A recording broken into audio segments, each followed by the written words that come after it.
Okay, the communication modes. This English primer focuses on two of the four modes of verbal communication. That's reading and writing. We're not going to do speaking and listening in this course. That might be a different course, but not this one specifically. So just think each time you have a conversation with a friend, you're honing these key skills. Yeah, some of this stuff might seem obvious, but just wanted to make it abundantly clear that these are the two modes of communication that we're focusing on with this course.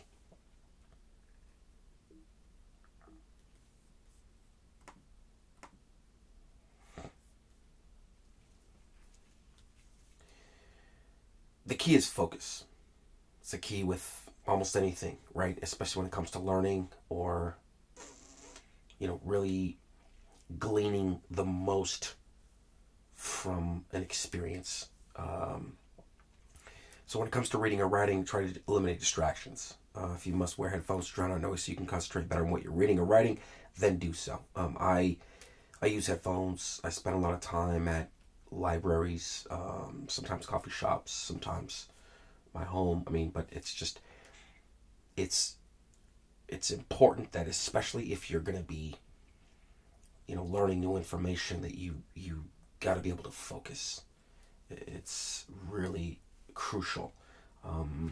Cal Newport did some work on this, and there's a lot of really respected, authors and researchers that have done a lot of work on like deep learning and deep study and how these people get into a state of flow, and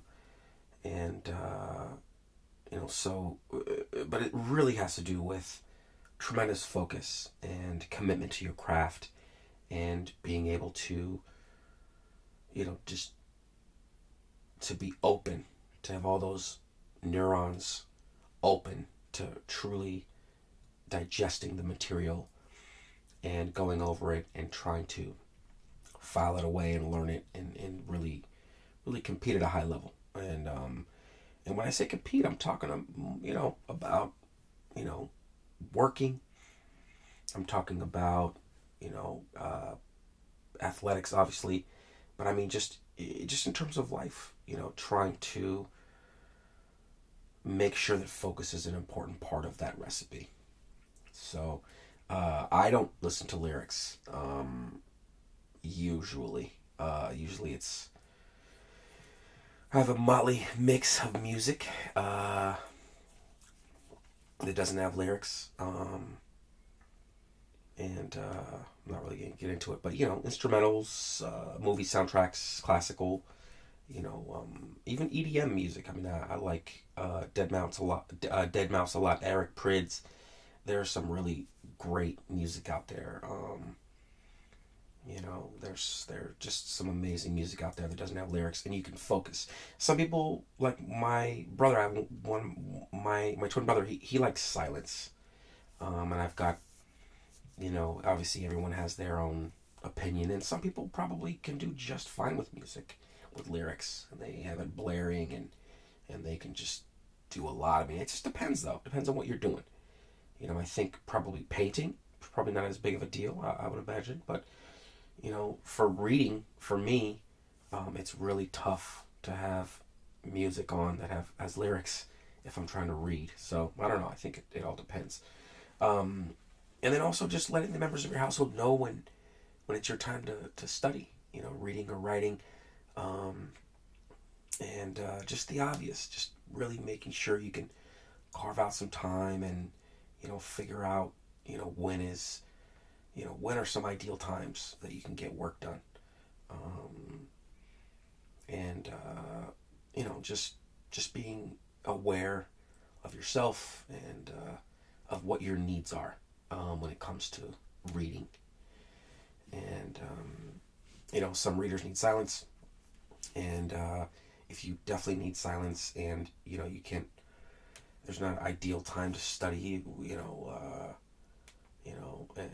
and you can't be up when everyone's asleep, for example, at 3 a.m, for example. Then most libraries have a reading room or they have rooms where you can study. But even most libraries in general, even the community places in the library, they're pretty quiet generally. Um, and they even have quiet floors. I mean, where I live currently in Vancouver, Washington, they have quiet floor on they have like a beautiful library downtown Vancouver, and on the fifth floor they have this quiet floor, and it's awesome. But you can study on the fourth or the fifth floor, but the fifth floor is literally a quiet floor, like no conversations are recommended or encouraged. They want it to be pretty serene so people can focus. So possible places to read and write, I've already mentioned a few, but it's really all about you feeling the most relaxed. Your room or your residence, study hall, study room, public library, reading room, college library, reading room, coffee shop, outside, at the pool, beach, etc. So just keeping these places in mind where you like to read, because you've got to be able to focus. That's really important, and I think that's where you're able to start, is carving out that time, carving out the place, carving out the environment, and being able to truly focus. And then you can, forge ahead and make progress. Obviously, some people don't have the ideal situation, but you want to kind of fight or wrestle for that, those needs to be filled. And I think that the more somebody wants to read and or learn and or both, or and or learn, I think that, wanting to assertively carve out that time and place, etc., is going to be pretty obvious, pretty evident, and I think it's going to bring you the best results. So, thank you very much.